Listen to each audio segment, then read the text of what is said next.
অরূপ বিশ্বাসেরও কিন্তু বিপদ আরও বাড়ছে। কালকে কি হয়েছিল মনে আছে তো? তারপরে আরও বিপদ কোন জায়গা থেকে?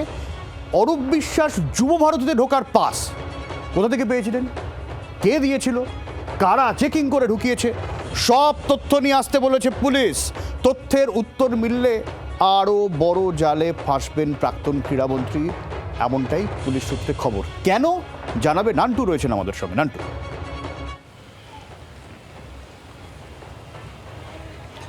দেখো, একেবারেই আরও বিপাকে কিন্তু পড়তে পারেন অরূপ বিশ্বাস। তার কারণ ইতিমধ্যেই তাকে 22 তারিখে ফের সমন করা হয়েছে এবং 22 তারিখে আরও বেশ কিছু নথি তাকে নিয়ে আসতে বলা হয়েছে। কি সেই নথি? সেটা হলো যে অরূপ বিশ্বাস এবং তার পরিবারের সদস্যরা যারা মেসির অনুষ্ঠানে গিয়েছিলেন, সেখানে দাঁড়িয়ে তারা যে পাস ব্যবহার করেছিলেন, সেই পাস কে দিয়েছিল, কার কাছ থেকে সেই পাস নিয়েছিল, সেই তথ্য একদিকে যেমন চেয়ে পাঠানো হয়েছে, তার পাশাপাশি যে এই মাঠে ঢোকার সময় কারা চেকিং করেছিল সেই তথ্যও কিন্তু চেয়ে পাঠিয়েছে। এবং ইতিমধ্যেই পুলিশের তরফ থেকে যেটা জানানো হচ্ছে, তারা এই যে স্টেডিয়ামের সেই সিসিটিভি ফুটেজ, সেই ফুটেজ কিন্তু বাজেয়াপ্ত করেছে এবং সেখানে দাঁড়িয়ে এই যে তথ্য, সেই তথ্য তাদেরকে দিতে হবে এবং যদি এবং প্রয়োজনে যাদের নাম তারা বলবেন, যদি নাম বলে থাকেন সেগুলো তাদেরকে জিজ্ঞাসাবাদ করা হবে এবং তারা কি সত্যি কথা বলছেন কিনা সেই বিষয়টাও জানার চেষ্টা করা হবে। অন্যদিকে যেটা মনে করা হচ্ছে যে যারা চেকিং করেছিলেন তাদেরকেও জিজ্ঞাসাবাদ করা হতে পারে এবং তাদের যে বয়ান, সেই বয়ানের সত্যতা কতটা রয়েছে সেই বিষয়ে জানতে কোনো রকম বিভ্রান্তমূলক তথ্য তারা দিচ্ছেন কিনা সেটাও খতিয়ে দেখতে হবে। কারণ জুই বিশ্বাস ঢুকেছিলেন, জুই বিশ্বাসের তো অ্যাক্রেডিটেশন কার্ডই ছিল না। জি 24 ঘন্টা মেসির অনুষ্ঠানের আয়োজক শতদ্রু দত্তের সঙ্গে কথা বলেছিলেন। কি বললেন তিনি? একবার শোনা, কি বলেছিলেন শোনাবো।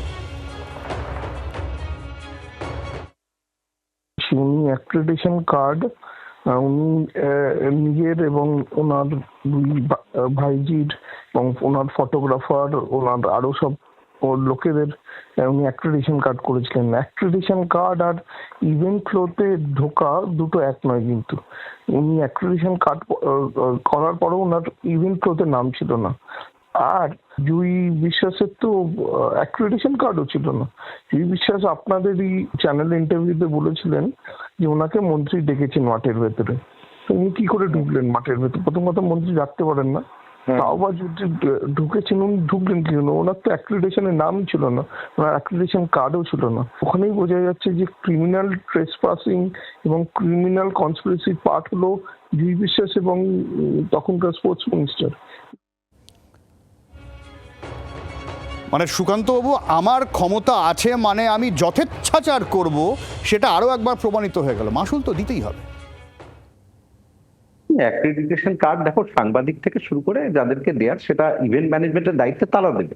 এবার সেক্ষেত্রে শুধু মেসিকে মানে কোমর জড়িয়ে ধরা নয়, অরূপ বিশ্বাস কি করেননি, পুরো এত বড় একজন স্টারকে, লেজেন্ডকে এভাবে অসম্মান করেছে।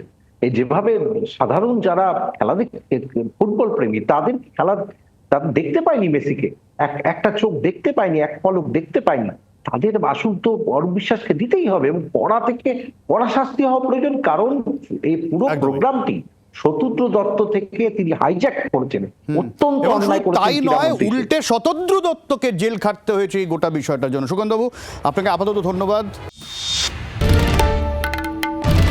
বাংলার আওয়াজ, বাঙালির আবেগ, জি 24 ঘন্টা।